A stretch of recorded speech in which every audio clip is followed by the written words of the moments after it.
있는데요. 네. 이번에 살펴볼 종목은 마찬가지 또 유튜브 종목입니다. 네. 라랄라님께서 보내주신 종목, 네.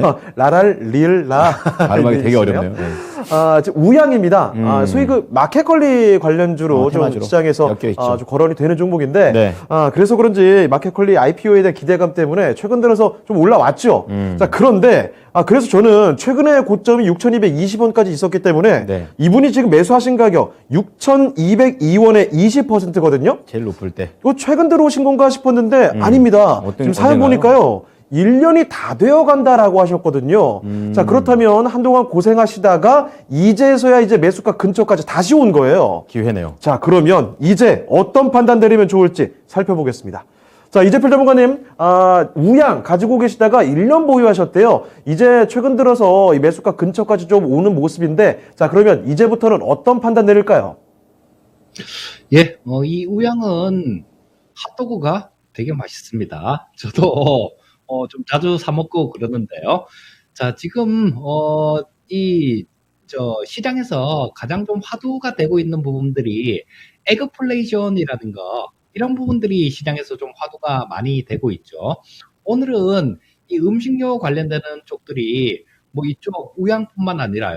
또 사료 쪽, 뭐 팜스토리도 굉장히 잘 움직였었고, 그 다음에 뭐 사료 쪽, 그 다음에 뭐 강하진 않았지만, 많이 강하진 않았지만, 뭐 비료 쪽이나 농약, 뭐 이런 쪽들, 하다못해 농기계 쪽, 이런 쪽도 강세가 나왔습니다. 자, 이런 것들이 그렇게 보셔야죠. 일단 농산물 가격이 올라가면 일단 뭐 그 농사하고 관련되는 그런 쪽들도 수혜를 볼 수 있을 거고요. 그런데 그거보다 더 수혜를 보는 쪽이 또 따로 있죠. 농산물이 올랐을 때 뭐 이 농산물이 만약에 100원이 올랐다라면 우리 식당을 생각하시면 될 거예요.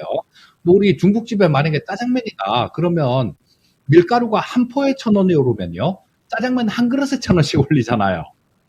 그래서 이런 인플레이션 같은 경우는 결국은 가격 전가를 하게 돼 있기 때문에 우양 같은 경우도 상당히 좀 우호적인 그런 영업 환경이다라고 보시면 좋을 것 같고요.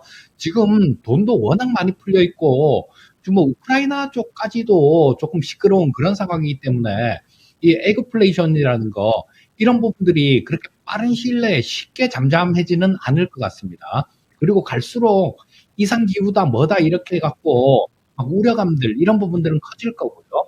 자, 이 우크라이나 같은 경우는 세계 3대 곡창지대 중에 하나이기 때문에 이쪽이 조금 시끄러워지면 곡물가에 영향을 굉장히 크게 줍니다. 그리고 곡물가 같은 경우는 올라갔다 떨어지기도 하지만요. 그걸 갖고 제품을 만드는 기업들 같은 경우는 어떻습니까? 혹시 가격 제품 가격 올렸던 거 내리는 거 보셨나요?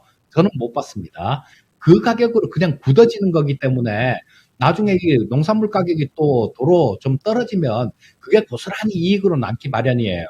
그래서 뭐 올해 같은 경우는 상당히 좋은 환경으로 뭐 이렇게 볼 수 있을 거고요. 또 우리 앵커님 처음에 말씀을 해 주셨듯이 올해는 마켓컬리가 아마 상장이 될 것 같은데요. 지금 현재 뭐 4월 달이나 5월 달 그 정도에 상장되지 않을까 싶은 생각이 듭니다. 원래는 이게 뭐 미국의 나스닥 쪽에다가 상장한다라는 그런 얘기도 있었는데요. 그쪽은 포기하고 그냥 우리나라에 상장을 하기로 했습니다. 자, 이 마켓컬리 같은 경우는 상당히 좀 편하죠. 그냥 다음날 새벽이면 문 앞에다가 뭐 신선식품 같은 것들, 이런 것들도 갖다 놓고 그러니까 이 사용자들이 폭발적으로 굉장히 많이 늘고 있습니다. 그래서 적자 기업임에도 불구하고 이 기업 가치가 뭐 한 5조에서 7조 정도? 그 정도는 될 거다라는 예상치가 나오고 있는데요. 자, 분명히 이 우양 같은 경우도 그 상장이 될 때쯤 되면 지금 현재보다 훨씬 좋은 가격이 있을 걸로 생각이 됩니다. 그 이유는 두 가지죠. 마켓컬리 관련주기 때문에 거기에 대한 모멘텀들 이런 것들 받으면서 좀 좋은 모습을 보일 수 있다는 거하고 처음에 말씀드렸던 그 에그플레이션 관련되는 이런 부분들도 플러스 요인으로 작용할 수 있습니다. 자, 그래서 시청자님 뭐 1년을 기다리셨는데 되게 좀 오래 기다리셨습니다. 자, 좀 있으면 뭐 이게 좀 보상이 나오는 그런 기간이 되지 않을까 싶은 생각이 들고요.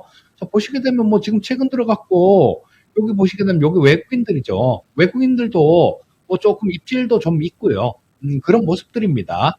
자, 그리고 뭐 기관들 같은 경우는 그렇게 많이 사진 않는데 이 뭐 시가총액이 좀 작은 그런 종목이다 보니까 기관들 입질은 없는 것 같아요. 자, 뭐 요런 부분들 같은 경우는 말씀드렸던 뭐 그런 부분들이 긍정적인 요인들이 많으니까요. 일단 보유를 하시고 매도 가격을 목표가를 정하지 않으시는 게 좋을 것 같아요. 목표가를 정하지 않고 그냥 마켓컬리 상장일이 나오면요. 그 마켓컬리가 상장되기 한 2, 3일 정도 혹은 일주일 정도 전이 아마 그때가 가장 좋은 가격일 가능성이 되게 높아요. 자, 지금 현재 상태에서는 보유 의견 말씀드리겠고요.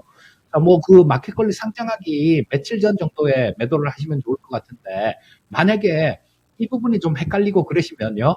나중에 그때 마켓컬리 상장하기 전에 그때 한번 또 전화를 주시면 그때 또 한번 자세히 상담을 드리도록 하겠습니다. 현재 상태에서 보유 의견 드리겠습니다. 네, 오늘 뭐 보유 의견 많이 좀 나옵니다. 네. 지금 우양 같은 경우에도 현재 상황에서는 그대로 보유를 좀 해보자라는 쪽으로 의견을 모아주셨으니까요. 참고를 해보시면 좋을 것 같습니다. 네. 우양까지 봐드렸습니다.